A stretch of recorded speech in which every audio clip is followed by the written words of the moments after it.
All right, a big issue that a lot of agents have right now, and I know from my agents on my team, they're experiencing this, is fear of just getting out of their own head. We have the number one real estate coach on the entire planet, Tom Ferry. Eight years straight. Universe. 10 years straight. 10 years. 10 years What straight. did I say? 8? You said 8. And I'm not 12 years straight. In fairness, all I get to do is do what I do. I have 237 coaches. They are the number one coach. That's right. Yeah. For the number one organization. Then we have Jill Biggs. If you know Jill Biggs, you probably see Jill Biggs and you're like, oh my gosh, she's so outgoing. She's like great. She's got the crazy hair going right now. Yes.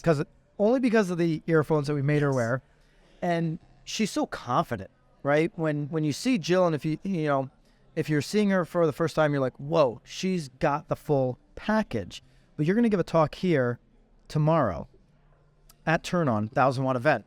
Yeah. You're going to talk about this, this getting over the fear. And so between you and Tom, let's break this down for people who have a fear right now, who are trying to break through. I want to ask the question, what has been the scariest moment of your business career?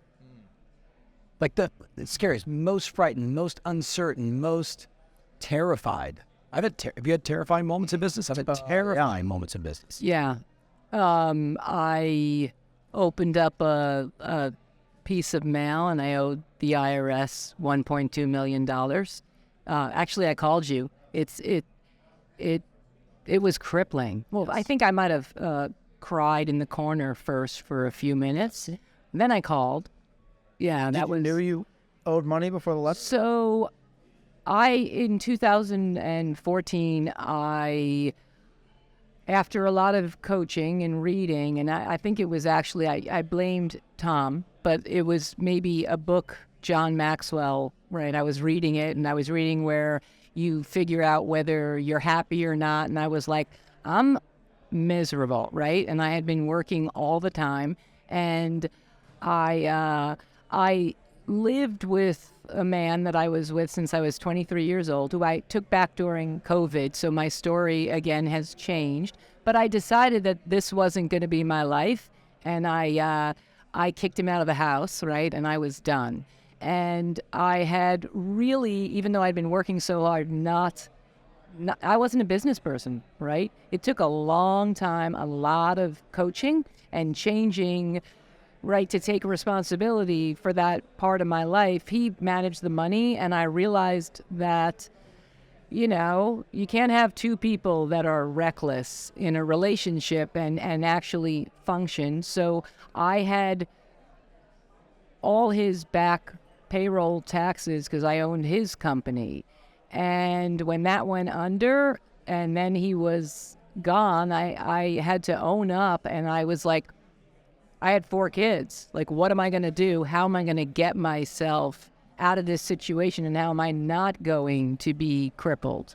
Right. 1.7 million in debt. If you know Jill now, you know that if you go anywhere in Hoboken, she's got, and I'll probably understate it like I understated Tom's years of number one coach, she's got 30% market share, 35. So, no.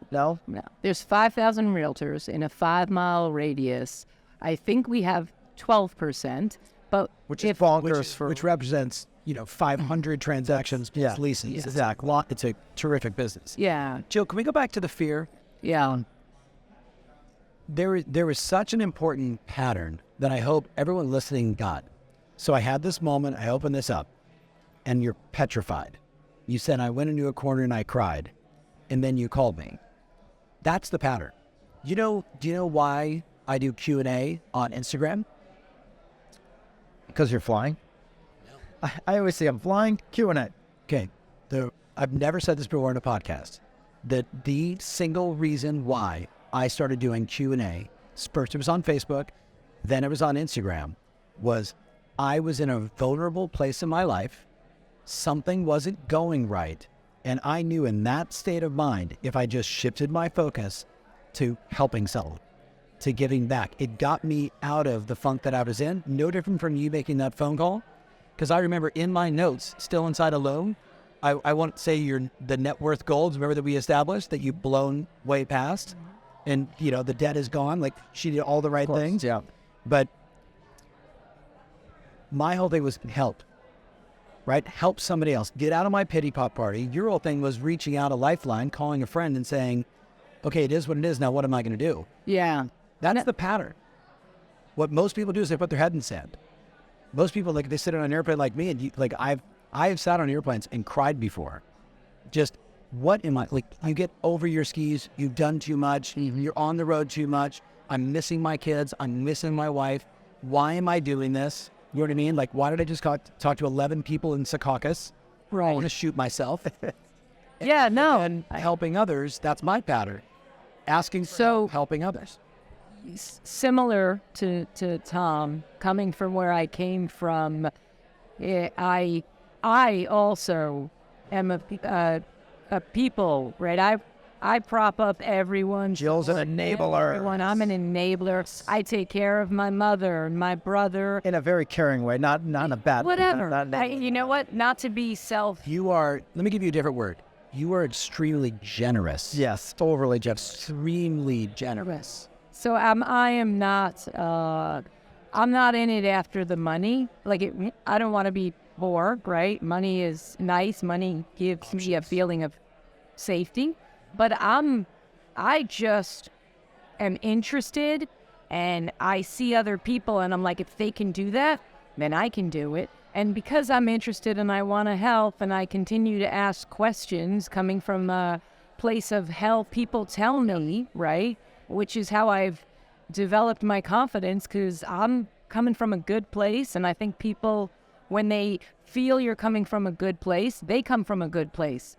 And together, like, you do more. And that's been my story. It's how I've gotten to where I am from nothing. And I think you're, like, I'm stuck on this, like, Z.O.G, like your zone of greatness, right? It's just a funny way to describe, like, what is in your DNA that you're just so good at?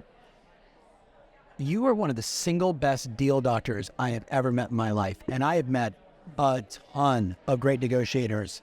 My mentor, Bill Mitchell, billions of dollars in land deals. You can solve a problem for a buyer and a seller, an agent and a client like that. Where did that come from? it came from growing up where I came from, right? We didn't have anything, and I had bad situation with an abusive stepfather, and my brother, even though he was older, was crippled by it. So I had to protect him, and in order to protect him and to protect us, I had several jobs. I started at the age of 11, and I was constantly fixing things. So rather than getting mired in misery, right, every day when I wake up, like I have early onset Alzheimer's, whatever, dementia, I forget and I'm happy. I get up every day and I'm happy, and I write down my list of horrible shit that has to happen. I swallow the frog early and I fix things. And if I'm a great fixer, but I fix things so I can move forward. So what seems like selfless is also self-serving. I like helping, but that frees me up to keep driving, and it's not been a straight, right? It's been very, because I'm not a linear thinker. I've evolved, and I have learned that, running a business, maybe I'm not ever going to have the same skill set as other operators that I see, but I'm intuitive enough and self-aware, and I can ask and surround myself with other people, and I'm learning, and the things that I cannot learn, I'll get somebody else who has learned them, and I will let them in to join my journey and further their journey, because other people have these limits that from expectations that they got from their parents, and I didn't get any expectations, so I had to make my own expectations. Are you at peace with your stepdad? So, my stepdad died, and 4 people went to his funeral in a cardboard box. And am I at peace? Like, at a certain point when things got really bad for my mother, because I used to have to defend my mother, I moved her, right? And she still, he blamed me for the end of their relationship, and she said she never would have left him if it wasn't for me, right? She would have stayed there because that's her story, now my story, right? And I don't hold grudges, Tom. Like, really, even though I'm always telling you these funny things, I just want to get where I'm going. And if it's not he was not my person. I've moved past that. And, like, I'm not letting that define me. So you don't hold grudges. You don't dwell on the losses. When you say you get up in the morning and you're like, I'm just going to go fix things. I'm going to go get back to work. That's not like most people, but we know most people don't make it in this industry. How are you training your agents to have that kind of a mindset? Because Jill's unique, and like you said about the deal doctoring, for sure, or just the ability to go after a listing and not be willing to lose it. Not a lot of people, well, they told me no, so it'll be one of the other two agents and I'm out. You never have that mindset. Yeah. How are you transferring that skill to your agents? Or is it just, or do you believe it's just a personal thing that you either got it or you don't due to the life experiences?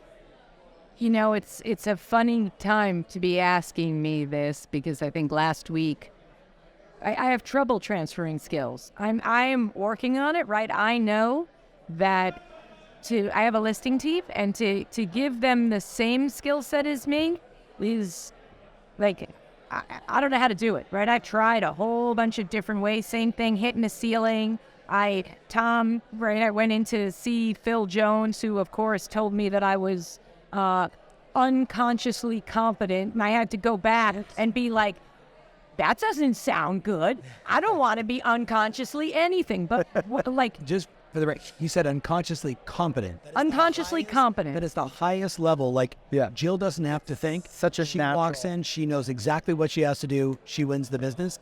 That's hard to transfer it. Because it's a super art. Right. It's a superpower that's a super art. Yeah. In the moment, putting the pieces together, it's like your brain's working faster than anybody in the room. But you look at like Paul Rushforth, who you know, right, our good friend from up in Ottawa, Ontario, Canada.